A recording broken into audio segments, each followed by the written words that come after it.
This STG-44 class that I'm about to show you is currently being used by every single pro player that's playing Vanguard right now. You can already tell how overpowered it is just by looking in the bottom left, and you will see that the chart is through the roof with green bars.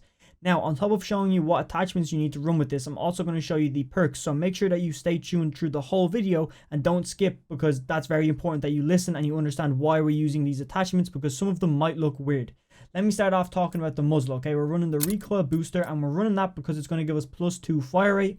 The con is that we do lose 1 accuracy, but we do get it back later, and you can tell when you look at the accuracy, it's actually the most improved stat. It's literally through the roof from where it usually is off the rip with no attachments. When you look at the underbarrel, we're running the M3 ready grip, and the reason we're doing that is to get back a bit of speed, because some attachments that we put on later actually make the gun very slow, but overall the gun is actually in a surplus of speed from when it had no attachments. So obviously we're getting aim down sight speed, sprint to fire speed, aim walk movement speed, and we do lose 1 recoil control, but I do believe we get that back with this barrel. Let me read out what this barrel offers. It says highly accurate and controllable, so it basically means we're getting recoil control back. It says reduced scope sway and gun bob, so it stops the gun from swaying left to right, meaning it's more accurate.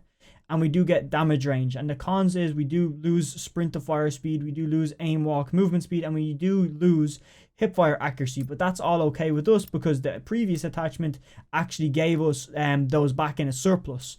Our optic is actually, we have a few options here, okay? You can run the first one. I don't really like it though. You can also run the slate reflector, which is really good.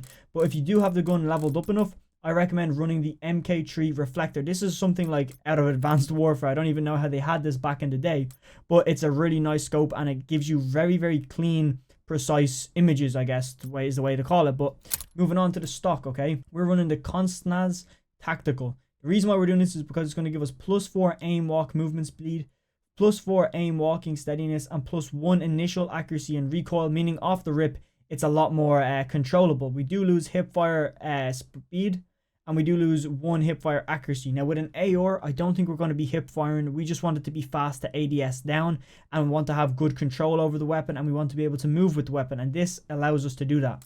I wouldn't worry too much about hip fire accuracy because you know, you're not going to hip fire with an AR. So the magazine is very important. We're running the .30 Russian short 30 round mag, and this gives us 2 bullet velocity, +1 bullet penetration, +1 damage, and we have a shit ton of cons such as recoil control, fire rate, movement speed, aim down sight speed. So you can see what that's doing to our speed right there.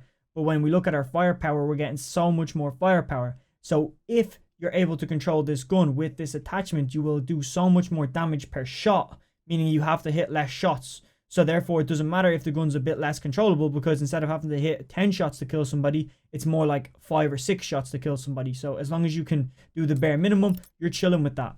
Now, the ammo type we're rocking is the subsonic rounds. That means we have no mini-map ping and firing visibility to enemies. So basically means they don't see the thread of the bullets, I guess. And we do lose 1 bullet velocity. That's okay, because the ammo type that we put in gave us all of that bullet velocity back. Now, when we look at the rear grip, we have the granular grip. I was thinking about putting the rubber grip on, or the taped grip, but I decided to go with the granular grip because that gave us the most bang for our buck along with no cons. So again, we have 1 aiming stability, meaning the weapon sways less. We also have +1 aim walking steadiness.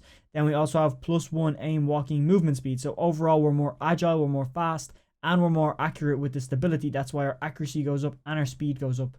We also, with the magazine attachment, I forgot to mention, we get +4. So instead of having 3 mags, we start off with 4 mags. So that's something useful to take note of. Now, when it comes to these 2 little perks, what I did was put on focus. Now, look at focus. Look how much our accuracy goes up from putting focus on.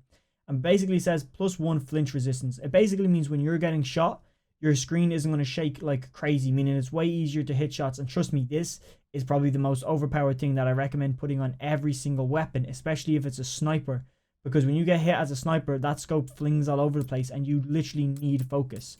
On top of that, we're running the kit. We're running fully loaded, okay? That's why we're getting another +1 mag. So that's very important. You know, we want that extra ammo. Now, on top of that, let me go back out here. Your secondary is fully up to you. But when it comes to perks, I recommend running Ghost, meaning, you know, you're undetectable while moving by spy planes, enemy intel, field mics. So basically means you're a ghost. That's why it's called Ghost. Now, radar, we have enemies appear on your minimap when they fire an unsilenced weapon. So this basically has been transferred to a perk. This used to be by default, but now it's a perk that you have to have on, so that way you can see enemies on your minimap when they're shooting with an unsilenced weapon. So if they don't have a silencer, they will be on your map with this perk. So we obviously want that.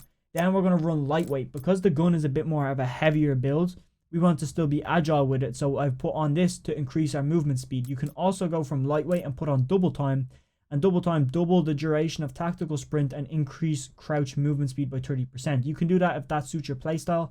I have decided to go with lightweight because it just makes the whole, general movement system a lot more better, basically. You can also go with scavenger if you want to go with scavenger. It just replenish ammo from dead players, but lightweight seems to be the best for me.